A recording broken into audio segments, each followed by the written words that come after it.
नमस्कार दोस्तों, मैं मौली सिन्हा। किस्सों के संदूक में आज की कहानी है अनोखा रिश्ता, जिसे मैंने स्वयं लिखा है। कौन कहता है हमारे समाज की बुनियाद कमजोर पड़ती जा रही है? हमारी सभ्यता, हमारी संस्कृति, हमारी शालीनता से क्रमशः हम दूर होते जा रहे हैं। नहीं, ऐसा कुछ भी नहीं है। ये तो हमारी गलत धारणा है।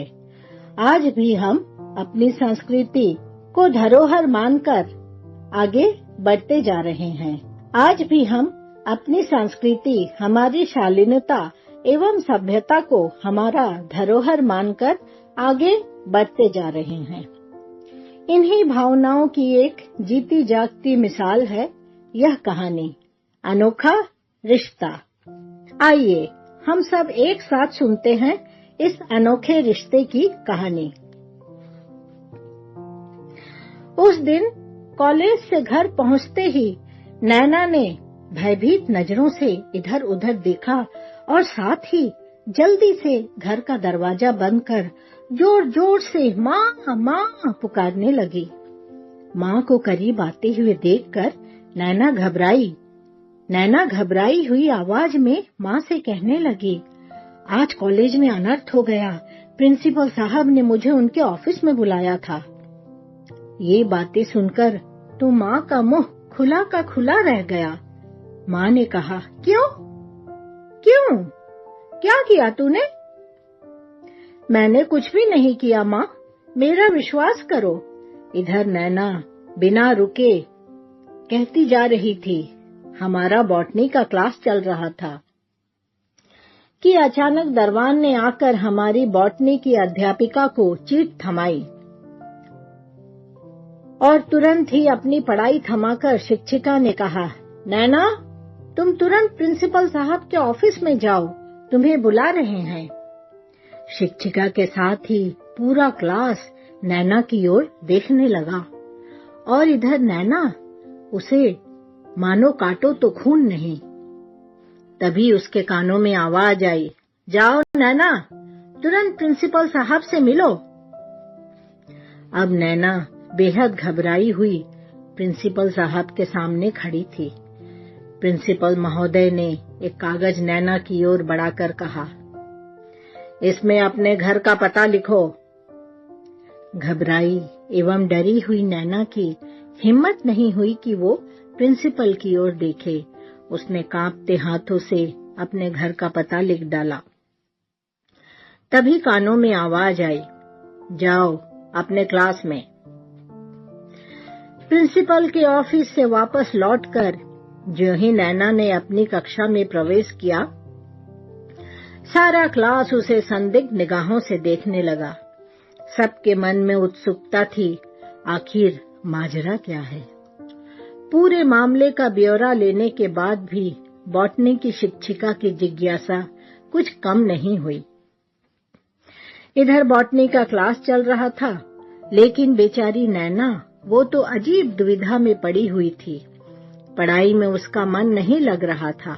वो मन ही मन सोच रही थी, उसने तो कोई भी गलती नहीं की है, फिर प्रिंसिपल साहब ने उसे क्यों बुलाया?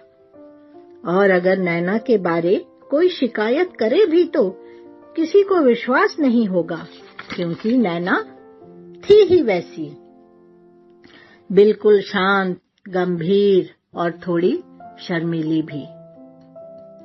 शालीनता तथा सभ्यता की मूरत थी वो। आज तक किसी ने भी नैना को ऊंची आवाज में बातें करते नहीं देखा। सारी घटना सुनने के बाद माँ का मुंह भी खुला का खुला रह गया। माँ मन ही मन सोच रही थी, क्या वजह हो सकती है? मेरी ऐसी संस्कारी बेटी ने क्या अपराध किया है? इधर नैना के पिता के दफ्तर से लौटते ही माँ ने सारी घटना कह सुनाई। अब पिता भी कुछ चिंतित हो उठे। बिल्कुल साधारण मध्यवर्गीय परिवार, माता पिता की ईमानदारी तथा सच्ची भावनाओं के कारण ही तो यह परिवार इतना खुशहाल है। पिताजी तो सो चुके थे, लेकिन नैना की मां की नींद उड़ चुकी थी। वो अपनी बेटी नैना के बारे सोच रही थी। ऐसा रूप, गौर वर्णा, लंबा कद, बड़ी बड़ी आंखें, काले घुंघराले बाल, साक्षात मां दुर्गा का रूप और वैसा ही मधुर स्वभाव। नैना का पता नहीं क्या होने वाला है। अगले दिन की घटना है। शाम के यही कोई 5-6 बजे होंगे। अचानक बाहर एक गाड़ी की हॉर्न बजी। मां ने खिड़की से बाहर झांक कर देखा। एक बड़ी सी काली चमचमाती कार गेट पर खड़ी है।